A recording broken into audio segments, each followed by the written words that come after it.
DPWH and the DOTR are defending the government's Build, Build, Build program against lawmakers who called it a dismal failure. But some senators say, well, there's no other way to describe it. Marian Enriquez has the report. 590 billion pesos. That's the amount disbursed by the Public Works Department in 2018 alone. For Secretary Mark Villar, this is enough proof that the government's Build, Build, Build program is effective in addressing the decades of neglect in the country's public infrastructure. Yun ang pinakamataas sa history ng department, and that amount of disbursement is equal to 4 years in the siguro it's higher than from 2011, kung ano yung disbursements natin from 2011 to 2014, mas mataas pa yung disbursements sa 1 year of the Duterte administration. But lawmakers warned the Public Works Chief against discrediting the work of previous administrations, especially when it comes to road improvement projects.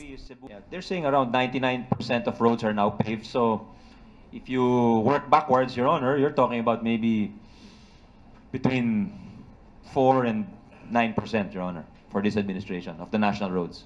Because a substantial portion was already done by the previous administration. In other words, may nagawa naman pala yung nakaraang administration.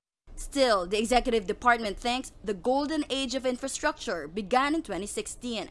Villar said thousands of projects have been completed, including nearly 10,000 kilometers of roads, more than 2,700 bridges, and over 4,500 flood control projects. As for the flagship projects under the Build, Build, Build program, 28 projects have been scrapped, while 53 more were added. The DPWH says projects are being constantly tested for feasibility based on their economic rate of return. May master list kami, pinili talaga namin yung mga projects na makakapagbigay ng mataas na rate of return. But Senate Minority Leader Frank Drilon says revisions in the list of Build, Build, Build projects show that the original master list was not well thought of. As a matter of fact, Drilon says the revised list may just be a cosmetic move to make it look like the infrastructure program is progressing. Hindi naman siguro cosmetics ito, ano? Para at the end of the administration, we can claim that of the original 100 flagship projects, nabuo namin ang ganitong numero at dahil pero sa katunayan isinama na lang on the fourth year of this. Senator Ping Lacson also flagged around 2.3 billion pesos worth of alleged double appropriations and vague items in the proposed 2020 DPWH budget.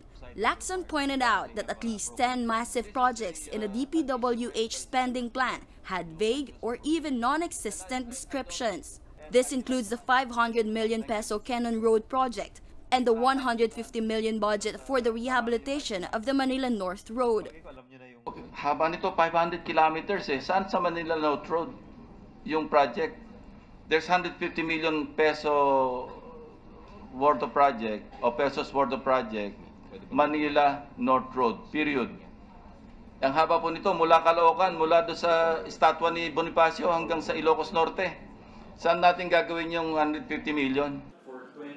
The lawmaker lamented that some items in the spending bill appears to be pulled out of thin air and not from the suggestions of barangay and local government units. Despite these issues, the Transportation Department rejected the view that the administration's Build, Build, Build program is a, quote, dismal failure. In a statement, the agency said lawmakers should not just consider and assess the flagship big-ticket projects, but also thousands others whose impact to local communities cannot be denied. The DOTR says in the aviation and airport sector alone, 64 airport projects under the Duterte administration have been completed, with 133 more ongoing. But Drilon is unimpressed. He says the sharp focus on so-called flagship projects are only to be expected. After all, it's the DPWH that touted these projects as flagship items. The fact that only 9 were started is only the indication of the problem of underspending, and that's what should be focused on.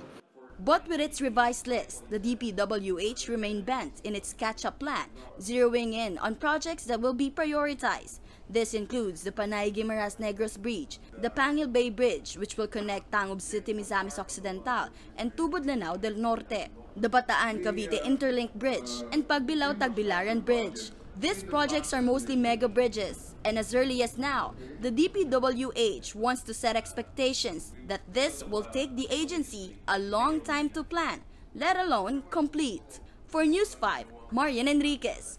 We are One News.